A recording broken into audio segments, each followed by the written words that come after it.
Hello everyone, and welcome back to Ancient History Jewelry Stories, your favorite niche history podcast, where I have not only severely underestimated the depth of the topic I chose for this month, but have recorded this 3 times now because I forgot to plug my microphone in. I want to make the introduction brief because this is part 2 of a series that I started at the beginning of this month. If you are coming in blind and you have not listened to part 1 of this series, please go back and listen or watch, because this is now permanently also a video podcast, to episode 1 of Influential Women Jewelers. 2 weeks ago, I started discussing influential women jewelers of the arts and crafts movement. I thought I could get away with 1 episode. My research made it clear it had to be at least 2. And now my further research has made it even clearer that it has to be 4 episodes. That's right. There were so many incredibly talented and interesting women producing jewelry during the arts and crafts movement that I get to devote 4 entire episodes to discussing them. As I did my research on the first 3 women I talked about in the first episode, I discovered more and more. And when I did my research on the 2 that we're discussing today, I discovered even more. There's even a chance that there are others to discover. So as of now, I anticipate 2 more episodes about women jewelers of the arts and crafts movement. After I finish the series on the arts and crafts movement, I will be talking about important women jewelers further into the 20th century. In the first episode, we talked about 3 women: Marie Zimmerman, Florence Carey Kohler, and Charlotte Newman, aka Mrs. Philip Newman. In this episode, we're going to be talking about Ida Lord Dixon and Georgie Gaskin. This is entirely by accident. I did not plan this, but both of these women had successful creative partnerships with their husbands. And we do love a woman who finds a partner who supports their art. I am keeping this one a little bit shorter, even though this is now my 3rd time recording it, because by the time this episode is posted, I will be in London. I planned this trip very last minute, which means that I have a lot of preparing and packing to do. I'll be in London to visit the Cartier exhibit at the Victoria and Albert Museum, as well as to go side-eye all of the things the British stole at the British Museum. So if you want to follow along on this trip and you don't already follow me on social media, you can find me on Instagram, TikTok, and YouTube under moonhoney.jewelry and on Facebook as Moonhoney Jewelry. There's also going to be some exclusive content from this trip for my paid Patreon members, and I will tell you at the end of this episode exactly how you can find that. So, short intro, which is great news for those of you who have complained about the length of my intros. If you're one of those people, I have a hot tip for you. You can fast forward. And again, if you are listening to this as an audio-only version of the podcast and you want to find the video feed, you can find it on my YouTube and on Spotify. If you are listening to the audio-only version, I implore you to at least take a minute to look up the incredible works of art that these talented women created. So, with all of that aside, let's get into the first woman we're discussing today, Ida Lord Dixon.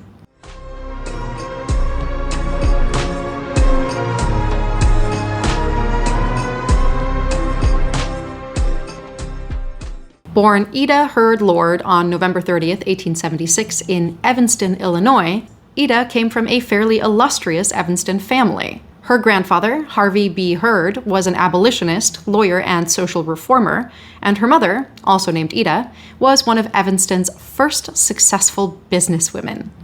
We don't know very much about Ida's young life, but we do know that she studied art in Chicago. The next thing we know about her is that she married her first husband in 1896. Married to William S. Young on Christmas Day, local newspapers described her as a pretty and vivacious young lady. Ida's jewelry education seems to have started sometime around 1903, when she began studying with James Herbert Wynne. His work included a lot of hammered and pierced metals, and so did Ida's. It seems that she took very quickly to this education because by 1904, she was already exhibiting and selling her work. Between 1904 and 1905, she would exhibit and sell her work mostly in exhibitions, and it included not only jewelry, but other small decorated objects such as handbags and spoons. In 1906, she decided to continue her jewelry education in London, where she would study under Alexander Fisher, the same enamelist and jeweler that Florence Kohler studied with. It seems that at this point, her marriage was already fairly rocky. Her husband William did visit her in London in 1906, but by 1907 they had listed separate addresses as their residence and had seemingly divorced. If you think about how difficult and shocking it was for a woman to divorce in this time period, you can imagine that this was probably a fairly uncomfortable marriage. It did not take long, however, for Ida to meet her perfect match. In 1907, she met Lawrence Belmont Dixon, affectionately known as L.B. He was an MIT graduate as well as a bookbinder, so he was a fellow craftsman. He was also one of the founding members of the Morris Society in Chicago, named for William Morris, one of the founding, if not the founding member of the arts and crafts movement. The Chicago Morris Society was a group interested in modern artistic and social trends. So it is no surprise that Lawrence and Ida hit it off immediately. By 1908, they were married, and shortly after, they moved to California. Despite being all the way on the West Coast, they would continue to be involved with arts and crafts societies in Boston, Chicago, and Detroit. Their life in California seems to have been fairly pleasant and idyllic. They had 2 sons, they tended to an orange grove, and they entered into a creative partnership. From here on out, they would design together, although it seems pretty clear that while the 2 of them were designing, Ida was the one sitting at the bench and fabricating these pieces. By 1910, they were already incredibly successful. In this year, Ida and Lawrence were named as craftsmen members of the Boston Arts and Crafts Society, specifically in the field of jewelry, and the Detroit Arts and Crafts Society had a solo show where over 50 pieces were exhibited and available for sale. Just 2 short years later, in 1912, the Boston Arts and Crafts Society would grant them the title of Master, which denoted excellence in the execution and design of their work. Around this time, they would also win a bronze medal from the Boston Arts and Crafts Society, and one of the fellow medal winners was Elizabeth Copeland, who we will be talking about in one of the next episodes. Shortly after, Ida's work in gold and enamels was exhibited at the Detroit Arts and Crafts Society, and they had this to say. Mrs. Dixon was, during several years, a pupil of Alexander Fisher of London, England, and every piece bears testimony to the perfect technique of his training, coupled with the artist's sense of the relation of gems to settings. Detroit is indeed fortunate in securing work so much in demand. It seems that every mention of Ida's work would go on to laud both her technical proficiency and her incredible taste. In 1916, Ida and Lawrence would go on to win the top prize of $50, which is the equivalent of $1,544 today, from the Artists Guild of Chicago during one of their exhibitions. It's unclear which piece or design won this prize, but I'm sure it was absolutely stunning. Unfortunately, Ida would die fairly young, at the age of 50, in 1926. Although Ida and Lawrence were highly respected in their field during their lifetimes, and their work was consistently praised, there was very little information available about Ida Lord Dixon until 2013. This is the year when the Metropolitan Museum of Art acquired the very piece that made me fall in love with Ida's work, a stunning, enameled silver hand mirror with an ivory handle. Donated to the museum by Jacqueline Fowler, a longtime patron, this piece prompted the Metropolitan Museum of Art to research Ida's life, and they came up with quite a bit. Thanks to their efforts, they were able to recover her papers, sketches, and photographs, as well as interview her children, Robert and Richard. This little mirror also has quite a history. Before ending up at the Met in 2013, it traveled quite a bit. This mirror was initially exhibited at the Arts and Crafts Society of Detroit in 1907, and then again in Chicago in 1908. In 1915, it was shown at the Panama, California Exposition in San Diego, California. And after this, it was featured in multiple design, decor, and art publications. Eventually, it was purchased by the art patron George G. Booth for $250, and he lent it to the Detroit Institute of Arts. It stayed there for over 50 years before it sold at auction for the first time, and when it sold in 2013 at Sotheby's, presumably to Jacqueline Fowler, there were a few extra zeros tacked onto the price tag. The mirror sold for $25,000. It is a truly beautiful thing, and even though it's not a piece of jewelry, the metalworking and enameling is exquisite. The back of the mirror features 4 peacocks interspersed with trees, with a beautiful, nature-inspired enameled blue and green motif in the center. The face of the mirror has an enameled blue and green border around the glass. It's a remarkably romantic take on a fairly mundane object. Thanks to all of the information that the Metropolitan Museum of Art was able to glean about Ida's life, we do have a fantastic quote from her son Richard, which paints a fairly lively picture. Richard said, "Mother was endowed with a delightful personality and made friends easily. Mother smoked cigarettes, at a time when smoking by women was not universally accepted. Mother often used a cigarette holder, and at one stage of her creative career, she made cigarette holders. Very elegant." I love the mental image of this beautiful woman with her signature bun hairstyle, smoking a cigarette out of a long, thin holder that she crafted herself. Between the divorce and the cigarette smoking, she certainly was an unconventional woman for her time period.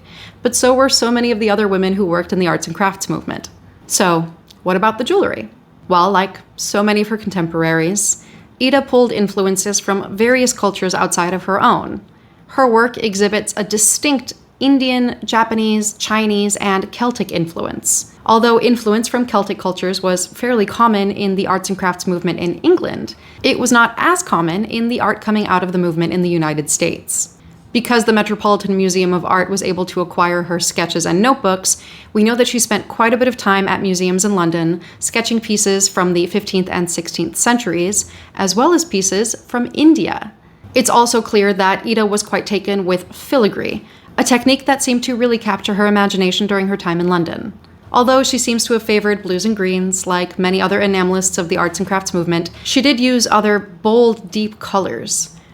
She also favored richly colored semi-precious stones, and, like myself, seems to have had a deep obsession with pearls, especially seed pearls. I imagine that some of this love for strands of small pearls had to have come from her admiration for Indian jewelry. Ida was also apparently a very adventurous metalsmith. In 1919, she exhibited 2 rings and a pair of earrings made out of platinum. Platinum was becoming increasingly popular in jewelry at this time. It had been recently discovered, at least by the Western world. Pre-Columbian American cultures were using it for thousands of years. And it had the notable ability to be made into incredibly delicate-looking forms while retaining its strength. It's also a tremendous pain in the ass to work with, requiring very high heat. But that did not seem to deter Ida, who crafted presumably gorgeous pieces using this new and rather mysterious metal. As her work progressed and her design partnership with her husband produced more and more novel ideas, a distinct Japanese influence started to become more obvious in her designs. It's possible that this came from a pre-existing interest in Japanese design, but it's also likely that she became interested in Japanese art because of a trip her husband took to Japan in 1905, where he took over 175 photographs. Taking 175 photographs in 1905 is no small accomplishment. Ida likely turned to these travel photographs for inspiration in her own design work. Aside from expertly executed, richly colored enamels and the recurring use of strands of small pearls, one of the hallmarks of Ida's work was the layering of intricate techniques. She would often combine enamel techniques like cloisonné, where small channels were made using strips of wire and filled with different colors of enamel, and piercing, where metal is sought out in intricate designs. The juxtaposition of voids and solid spaces can be seen in many of Ida's works, including those where she favored filigree. Of course, as I've mentioned, Ida and Lawrence's designs were not limited only to the realm of jewelry. We have sketches and existing examples of handbags, boxes, chalices. I really think we need to bring chalices back, and very niche items like finger bowls, which you would use to clean your fingertips at the dinner table. Although Ida died young, it is clear that she was a very prolific artist in her lifetime. Thanks to the Metropolitan Museum of Art's efforts to catalog as much information as they could about this talented woman, you can see her notebooks and sketches digitized online. Everything can be found on the Met Museum's digital collections. Looking through the scans of her notebooks, I love to imagine her wandering through the halls of various museums in London, stopping a moment to sketch a new idea, an inspiration, a detail from a piece that has captured her imagination, and see how these ideas would work their way into her own art. Despite a failed and probably rather awful first marriage, Ida did find her partner in love and art in Lawrence. I wish we knew a little bit more about their relationship, but from what I can glean from the quotes taken from her sons, as well as their design work together, it seems that he never attempted to overshadow her abilities. He gave her space to be free in her designs, and most likely had a tremendous respect for her proficiency at the bench. I did want to share one of the sources I used for a lot of this information. While you can pour through the Met's digital archives, a lot of this information was compiled into a lovely article by Antiques Magazine called Ida Lord Dixon Rediscovered. This article was written by Medill Higgins Harvey and Lori Zabar. I will link both this article and the Met's digital collections in the notes for this episode.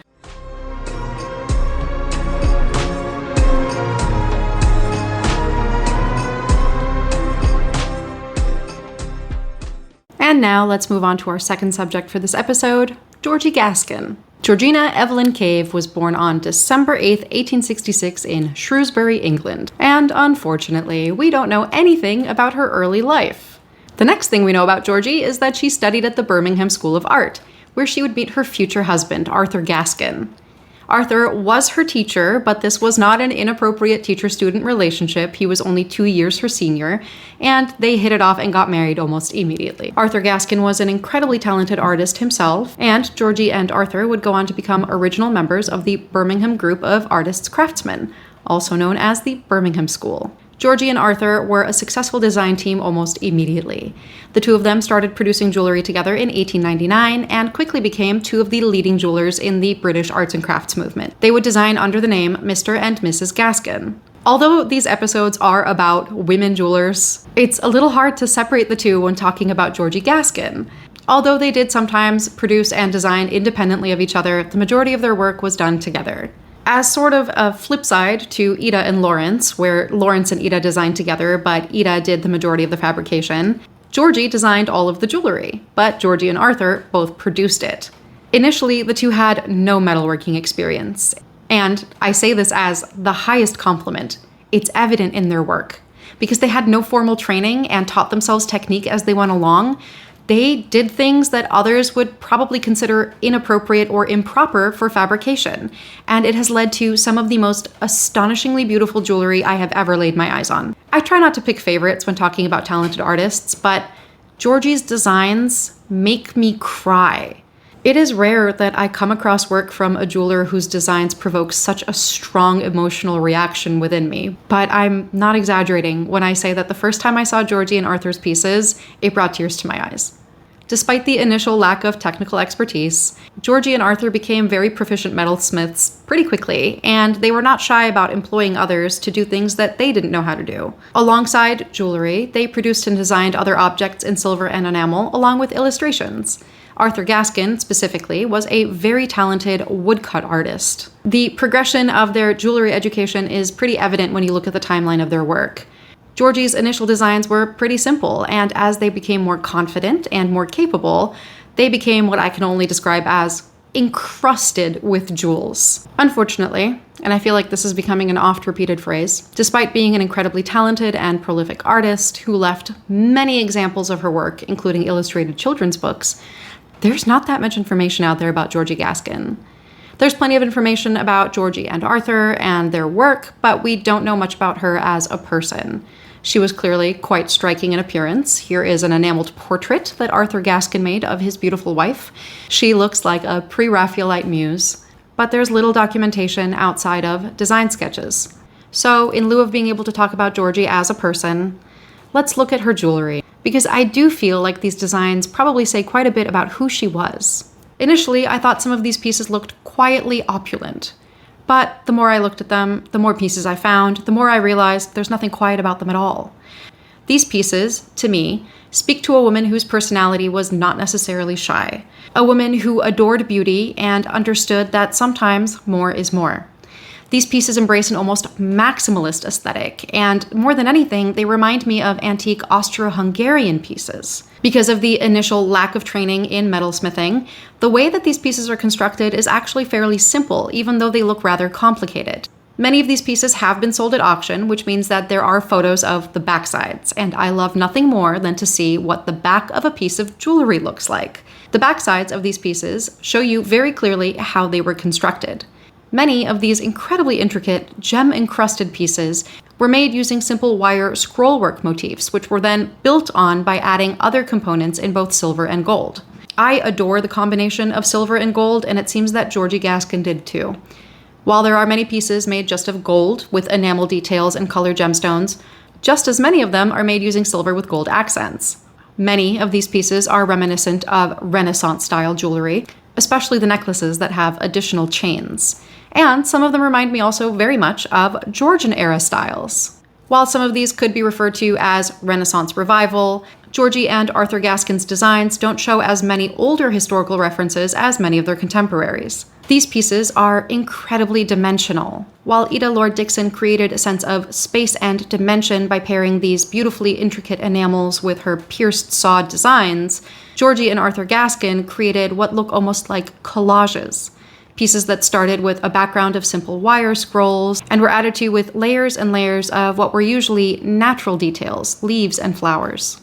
Many of these pieces include multicolored enamel, and somehow They don't serve to make the pieces look any busier, but tie all of the designs together.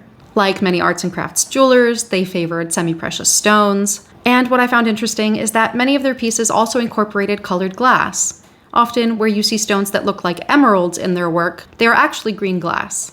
Pearls do make a prominent appearance in many pieces. I feel like pearls did a lot of heavy lifting for arts and crafts jewelry, and in almost all of their pieces, there is a heavy emphasis on nature-inspired designs. I find all of Georgie's designs to be incredibly fanciful and romantic. I think it's clear that the two of them were illustrators. They were approaching jewelry design from a completely different standpoint than a traditionally trained metalsmith. Their designs are not constrained by formal technique and education. And when I keep coming back to the idea that they didn't have formal training, I don't mean that to say that anything looks amateurish. It's clear when looking at these pieces that Georgie and Arthur became very technically proficient. These were incredibly well made. But I do think that sometimes a lack of education is a great benefit when approaching art. I could not find any information about whether or not Georgie Gaskin was actually inspired by Austro-Hungarian jewelry, but the similarities are incredibly striking. I'd have to imagine that she was well aware of it, because of course these styles had been around for a few centuries already, and that she had seen at least a few pieces that inspired this almost maximalist approach to design. I could look at Georgie Gaskin's designs for hours. Every time I see a piece that I haven't seen before, it immediately lights up some pleasure center in my brain that is only satisfied by well-executed maximalism. These pieces, out of all of the arts and crafts jewelry that I've discussed so far, are the ones that I would most like to wear. Despite the fact that they are all nearly encrusted with gems, there is a simplicity and fluidity to their design that makes them so pleasing to the eye. And, coming from a woman who also illustrated children's books, I can't help but think that every one of these pieces looks like they would have been worn by a fairy princess. Georgie Gaskin's designs, and Georgie and Arthur Gaskin's combined work, represents, to me, the farthest reaches of what the arts and crafts movement represented. An otherworldly reinterpretation of nature.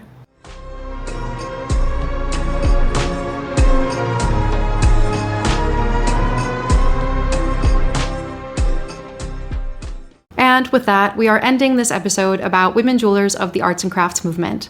I think both Ida Lord Dixon and Georgie Gaskin were incredibly talented women who also had the great fortune of finding partners who uplifted their abilities and creative talents, and were able to work together with them in order to be successful in their pursuits. Now, I'm not saying that a woman needs a man at her side in order to be a success, but it sure is nice when your life partner is somebody who shares your interests and can come along on the ride with you. I am hoping to be able to see some of these women's beautiful pieces when I'm in London this week. I have made a little checklist of pieces that are displayed at both the Victoria and Albert and British museums. And of course, when I come across any of them, I will be sharing them on my social media pages. Again, if you'd like to follow me on social media where I post shorter videos, usually 3 minutes long or shorter, you can find those on Instagram, TikTok, and YouTube under moonhoney.jewelry and on Facebook as Moonhoney Jewelry. If you would like to see the work that I make, because I am a goldsmith trained in ancient techniques, which you should know if you listen to part 1 of this series, you can go to shopmoonhoney.com. If you want to buy some merch pertaining to this video series, you can find some tote bags by going to shopmoonhoney.com and navigating to the Ancient History Jewelry Stories page. In the last couple of weeks, quite a few of you have bought the That Asshole Christopher Columbus tote, which continues to be my best seller. I will be carrying my kleptomaniac Queen Victoria tote to the Victoria and Albert Museum. Hopefully, they won't be too offended. If you enjoy my videos and you find value in the work that I do, and you would like to help support me in continuing to do this, please consider becoming a paid Patreon member. There are multiple tiers of membership with various benefits, including, of course, a shout out to all of my paid Patreon members at the end of every podcast episode. You can find that at patreon.com/ancienthistoryjewelrystories, and I will also be linking it in the episode notes. I hope you've loved this topic so far, because we're not stopping anytime soon. What went from 1 planned episode to 2 planned episodes to 4 planned episodes has become one of my favorite topics I've ever covered. So, after this, all of September will also be devoted to women jewelers of the arts and crafts movement. So far, my list of remaining jewelers to cover consists of Elizabeth Copeland, Jessie M. King, May Morris, Mary Thew, Sybil Dunlop, Dori Nossiter, and Amy Sandheim. And of course, it's always possible that I will find more women to talk about while I'm in London. As always, thank you for listening or watching, and I'll see you in a couple of weeks for more ancient history jewelry stories. And now it is time to thank my paid Patreon members. Thank you all for your support. I love you from the bottom of my heart.